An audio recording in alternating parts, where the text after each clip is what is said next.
Hello student, इसके पहले हमने देखा कि जैसे 3 प्रश्नों के उत्तर राजा को चाहिए। पहले वीडियो में, दूसरी वीडियो में आपको बताया। तीसरी वीडियो में जैसे राजा को 3 प्रश्नों के उत्तर चाहिए, इसलिए वो साधु के पास आ गया है।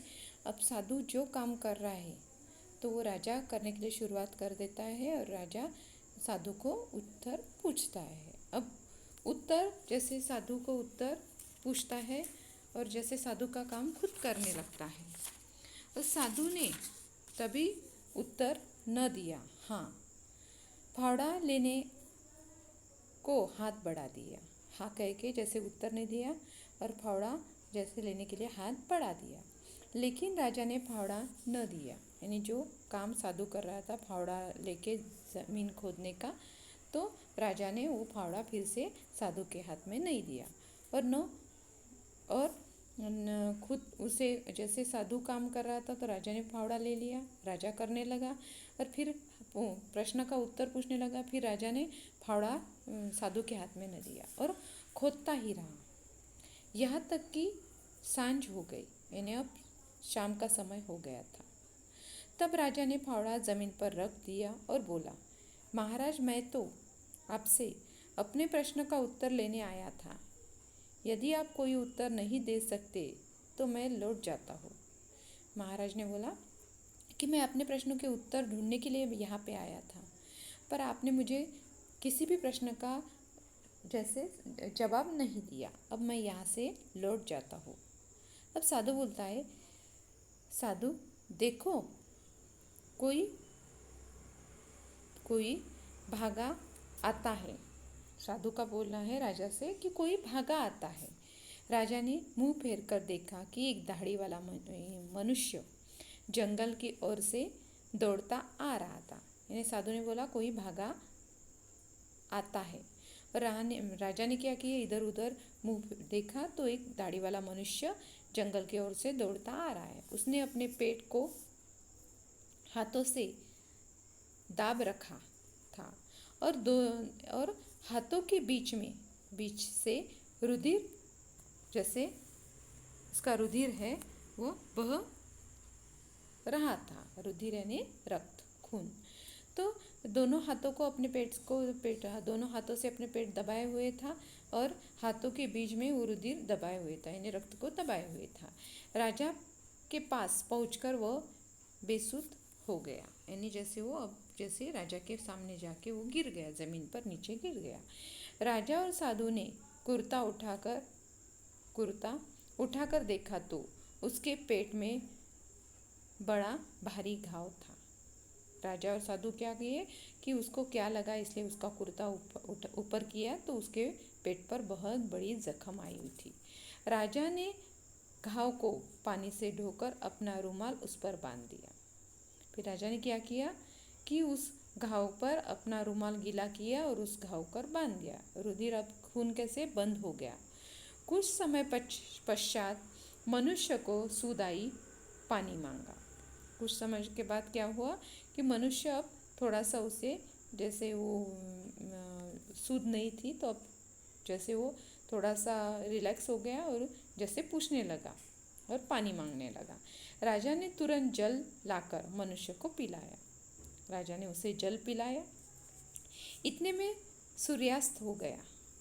राजा साधु की सहायता से मनुष्य को, यानी राजा ने और साधु दोनों की सहायता से मनुष्य को उठाकर कुटिया में ले गया। कौन? साधु राजा की सहायता से उस मनुष्य को कुटिया में ले गया और वहाँ चारपाई पर लिटा दिया उस इंसान को। घायल आदमी को नींद आ गई और राजा भी थक जाने के कारण तुरंत सो गया। यानी घायल आदमी को भी नींद आ गई और राजा भी तुरंत सो गया। भोर होने पर उठा तो घायल ने कहा, राजन, आप मुझे क्षमा कीजिए। तो जैसे भोरे ने, जैसे वो अब उठ गया है और उठने के बाद जैसे वो राजा से बोल रहा है कि राजा, मुझे क्षमा कर दीजिए। राजा, क्षमा कैसी? मैं तो तुम्हें जानता भी नहीं। राजा ने बोला कि मैं तुम्हें जानता भी नहीं, क्षमा किस बात की? इसलिए राजा उसे पूछ रहा है। मनुष्य, आप मुझको नहीं जानते, परंतु मैं आपको जानता हूँ। मनुष्य का बोलना था कि आप मुझे नहीं जानते, पर मैं आपको जानता हूँ। आपने मेरे भाई का धन हर लिया था, इस कारण मैंने प्रतिज्ञा की थी कि आपसे बदला लूँगा। आपने मेरे भाई का धन ले लिया था, इसलिए मैंने प्रतिज्ञा की थी कि मैं आपसे बदला लूँगा। मैं जानता था कि आप साधु से मिलकर संध्या समय अकेले घर लौटोगे।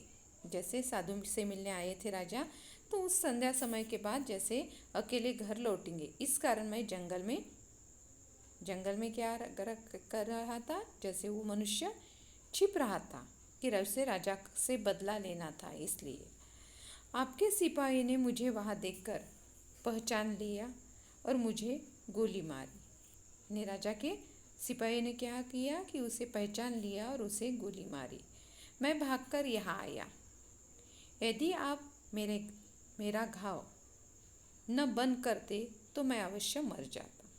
यानी जो घाव लगा था वो आप बंद नहीं करते तो मैं अवश्य ही मर जाता।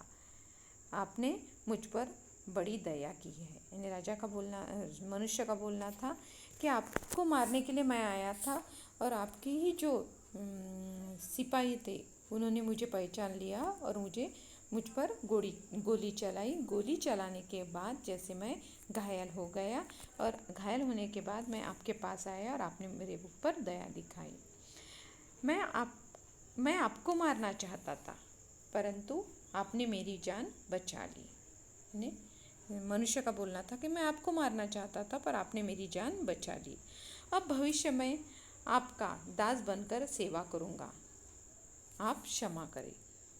यानी मनुष्य बोला कि मैं जैसे आपका अब दास बनूंगा और आपकी जैसे दिन रात सेवा करूंगा। दास यानी जैसे नौकर बन के आपकी सेवा करना चाहता हूँ, और अब मैंने जो आपके बारे में सोचा इसके लिए मुझे क्षमा कर दीजिए। देखो मनुष्य कैसे था कि मनुष्य को राजा से बदला लेना था, इसलिए वो जंगल में छुपा हुआ था, पर राजा को इसकी जानकारी नहीं थी। राजा उस इंसान को पहचानता ही नहीं था, पर उस मनुष्य को राजा से इसलिए बदला लेना था क्योंकि राजा ने उस इंसान के भाई का धन हर लिया था, और इस कारण उसने प्रतिज्ञा की थी कि जैसे राजा को जैसे मारकर या मारने के बाद या मारकर अपना बदला ले लेगा। पर हुआ अलग कि जैसे सिपाही ने ही राजा के सिपाहियों ने ही उस मनुष्य को गोली मारी, और राजा ने क्या किया कि उस इंसान को जैसे संकट से बचा लिया। अब वो क्या करने लगा, क्षमा याचना करने लगा, आप मुझे क्षमा करें। राजा बड़ा प्रसन्न हुआ कि ऐसा घातक शत्रु सहज में ही मित्र बन गया। इन राजा को लगा, राजा बहुत खुश हुआ। साधु से मिलने आया था, राजा बहुत खुश हुआ और प्रसन्नता से बोला कि इतना जो घातक शत्रु है वो आज मेरा मित्र बन गया। आपने उसे या उसने